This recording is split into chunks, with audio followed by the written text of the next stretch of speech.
जैसे कि मैंने बताया था लास्ट वीडियो में, बिना सोक किए भी साबूदाना खीर बना सकते हैं।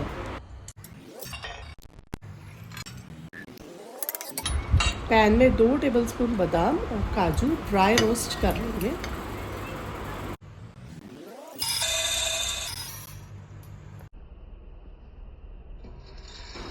अब हाफ कप ड्राई साबूदाना भून लेंगे 5 मिनट तक, स्टर करते हुए मीडियम फ्लेम पे।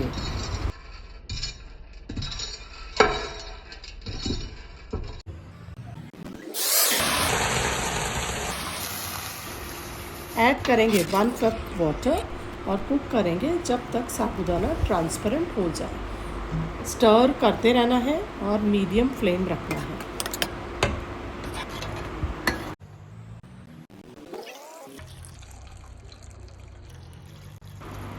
Half litre boiled milk add करेंगे। बॉइल्ड मिल्क ऐड करने से खीर फटेगी नहीं।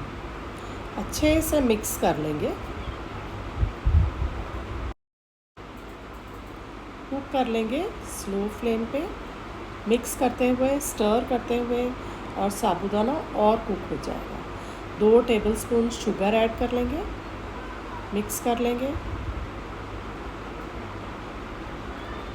1/4 टीस्पून इलायची पाउडर और भुने हुए बादाम, काजू, किशमिश ऐड कर लेंगे। और साबूदाना खीर ऑलमोस्ट रेडी हो चुकी है। कवर करेंगे और 2-3 मिनट कुक कर लेंगे। बहुत ही बढ़िया इंस्टेंट साबूदाना खीर रेडी हो चुकी है। टेस्ट भी लाजवाब है। सो बिना सोक किए इंस्टेंट साबूदाना खीर ज़रूर ट्राई करें। Thank you.